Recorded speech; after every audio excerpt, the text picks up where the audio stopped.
what we like to call food for thought.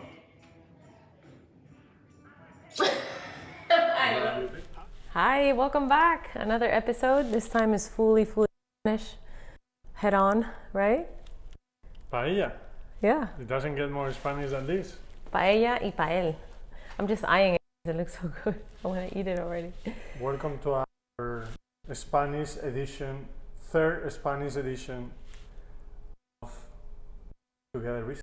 Yeah. And what inspired us to make this? I mean, we're going to talk about Heather and the book in a moment.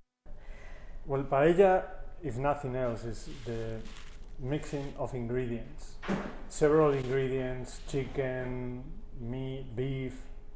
You could add seafood. You could throw anything at a paella and the result is going to be amazing most of the time. You're an amazing paella maker. It's your mom's recipe, but yeah, I feel I have perfected it. And it's very nerve-wracking sometimes because yeah, it's a long process. You'll see. We're going to show you how to make it, and we make it out in the grill, and you know it takes. Is this constant? Like, is this cooking right in every single part of the pan? So yeah. Well, let's try it, no? Yeah. Let's see. I want to try it the typical Spanish way. I'm going to put it on a piece of bread. As you know, in Spain we love bread. You always get a basket with bread. And I'm going to try that. I added a little bit of lemon on top. Lime.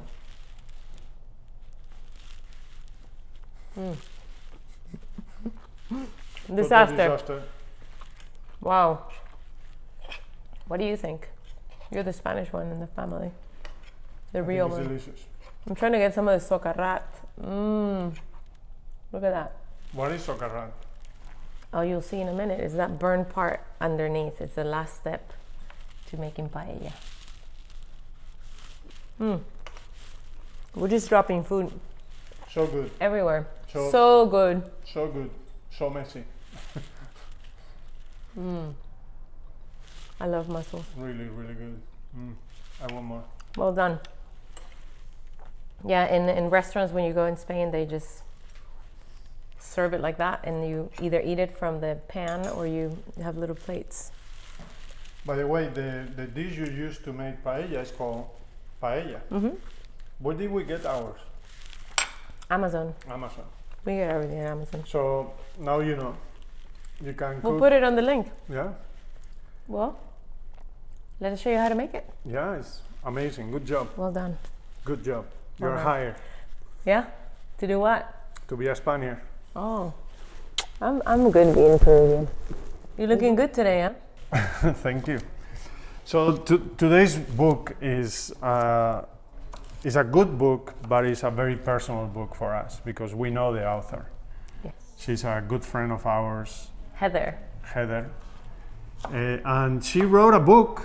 I mean, she does many great things, but she wrote a book where I consider her one of ours, meaning she shares a similar brain.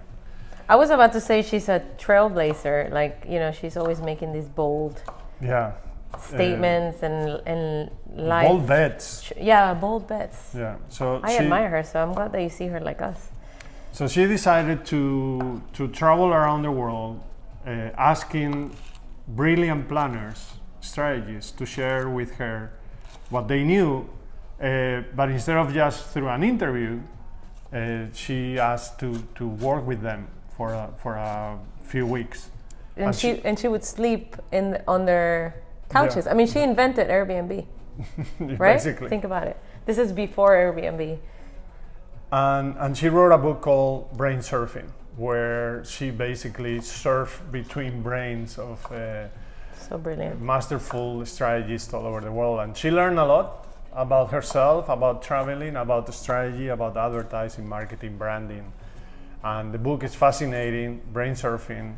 We'll add it to the link. And the reason why we are talking about this book is because in this kind of mix of different experiences that she had all over the world, she created a beautiful product, this book. And it's just like a paella where you mix all these different ingredients and at the end of the day you have this delicious plate. So that's why we are inspired by that book and the paella, and I think she likes paella. So She loves paella, yeah. and there is a quote in the book that we really like, and it's about the way you see the world. And this scientist, psychologist, Benjamin Barber, who said that he doesn't divide the world between weak people and strong people, or he doesn't divide the world between successful people and failure people, I guess. He divides Losers. the world in losers and winners. He doesn't see the world that way. In his opinion, the world is divided in people who are learners and people who are non-learners. Basically, people who think that they cannot learn anything else, fixed mindset, versus the people who are always learning, always growing, which Growth is mindset. growth mindset. Which So, I happen to teach about. yeah, you a lot. happen to speak a lot about that subject, and is related to the book, and it's And also to Heather's mindset absolutely as well. I mean, that she has that mindset for sure. And I think it's related to paella because paella sounds like a very easy dish to make because the ingredients are not complicated, but it takes a little bit of practice to grow. And I think that you have to have a growth mindset to make paella and to learn from it. I've never seen it from that angle, but yeah, when you say it, it is. I sometimes have moments of brilliance. Sometimes Are you feeling that right now? that thing was that was good. Yeah. Yeah, I mean, that was good. yeah, okay. You know, there's a bias that is called overconfidence bias. I think you're stepping into that right now. Yeah. Well, I'm gonna step back out of that, and Let's show you how to make this. yeah. Thank you, Heather, for inspiring us. So for this version of paella, we're going with surf and turf. So we have some chicken, some ribs. One of the key ingredients is rosemary, and of course we have our rice from Valencia. We used to live there. Oh, we love this dish.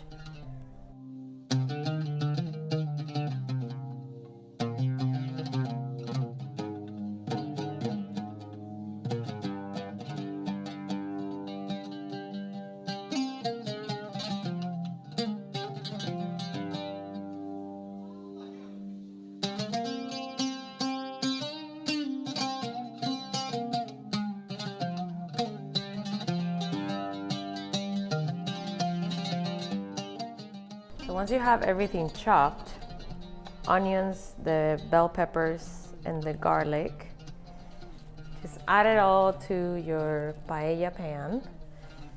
And we're going to obviously add very generously olive oil. My pan was already treated with some oil, but we're adding olive oil and salt and pepper.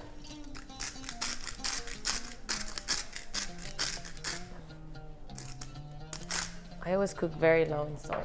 And Iñaki is outside starting the barbecue, the fire to cook the paella. You can make this in your kitchen, obviously, but since we have the grill, we take advantage of that.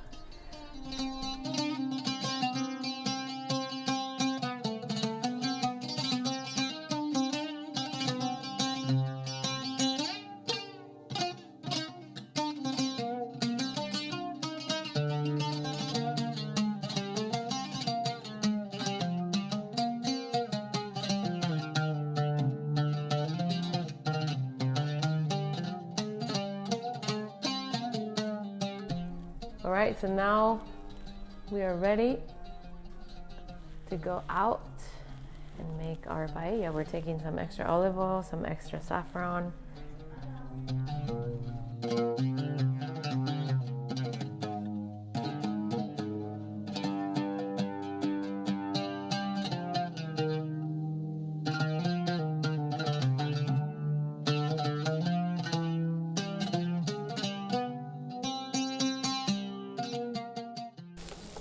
Now, look at that. Look at that color. So now what we do is we move our base to the outer part of the paella, like so. Can you add some olive oil in here, please? Sir, in the middle. And we start adding the chicken. Well, whatever takes longer to cook, you put first. Chicken.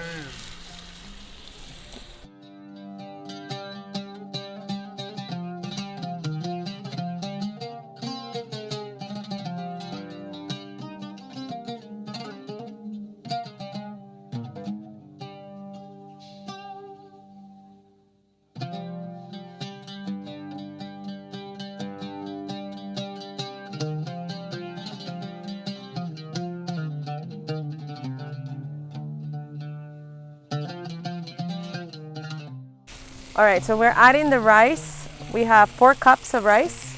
You just find your way around the meat, and we sear the rice in a way a little bit. Yes. So there you go. We're taking it up 1 notch so things don't burn. And now you want to mix in the rice with the veggies or the base. The onions and the garlic, and it's okay that they're a little toasty. Actually, we want to achieve that level of toastiness. Make sure the rice, you try as much as possible to even it out. And now we're going to be adding, it's 2 cups of water or liquid or broth for 1 cup of rice. So we have 4 cups of rice, so that means we need to do 8 cups of liquid.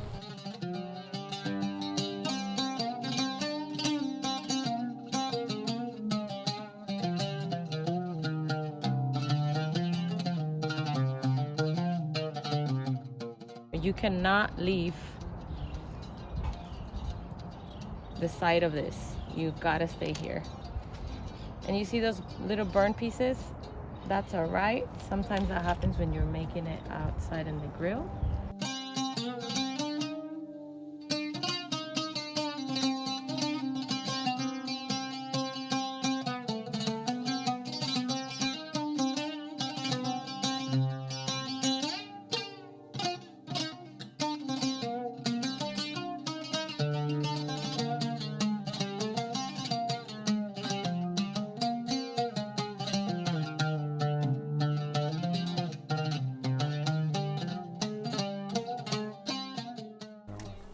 Okay, so one thing I want to say is that with paella, there's always a chance that you either make it really good or really bad. I've still yet to make it really bad, but I've heard from people who know how to make it that, you know, sometimes it could fail.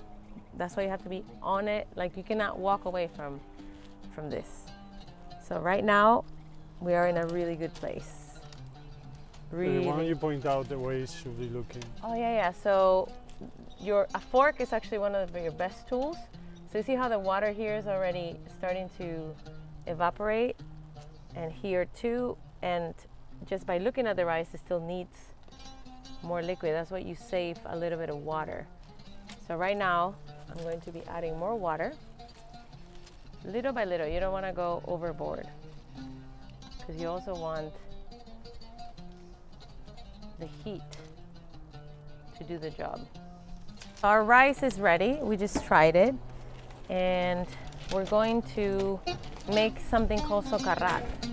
You don't have to do this, but the whole idea is to burn the bottom of the pan of the paella. All right, so as the socarrat is happening and coming to life, I just like the word socarrat. We're going to be placing some mussels, and you place them hinge up. These take about 3 minutes to steam. So once the socarrat is done, we'll take the heat up again, the pan up again, cover it, and we should be ready. It's hard to know where the hinge is.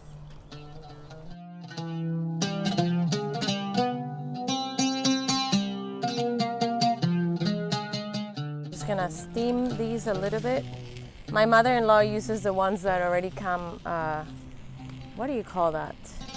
Pickled. I like them a little bit more fresh. So I just cut them before, like I showed you, and put them right now for them to steam and be al dente, if you will.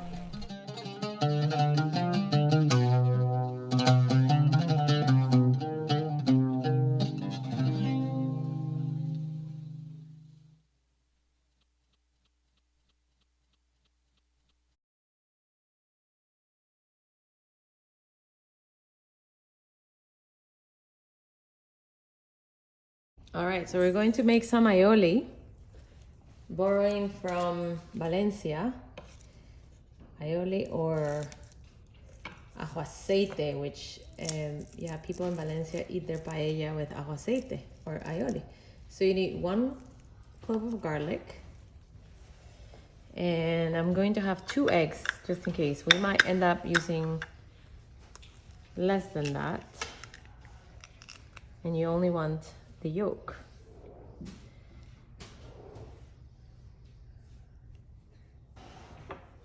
You mash the garlic really well in this little tool.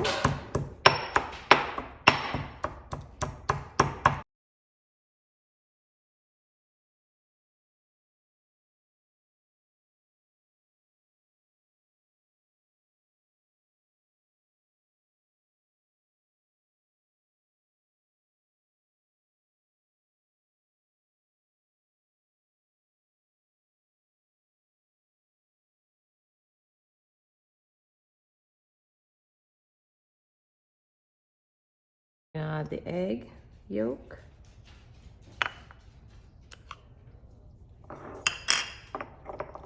And mix like your life depends on it.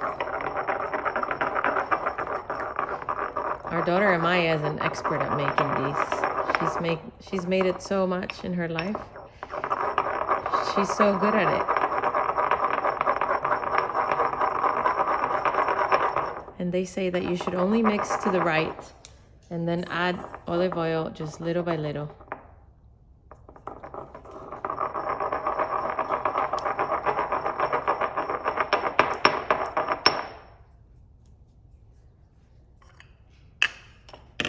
Once you mix everything, add some salt, add a little more olive oil, and then mix it for 5 minutes straight without stopping.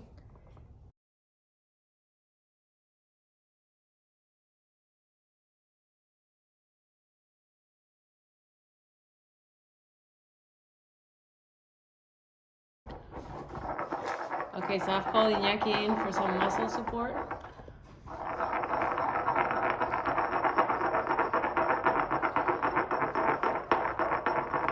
That's the texture you want to achieve though, it's almost done. Always to the right. Maybe a little more olive oil, just a little bit. Oh, something is wrong with this one.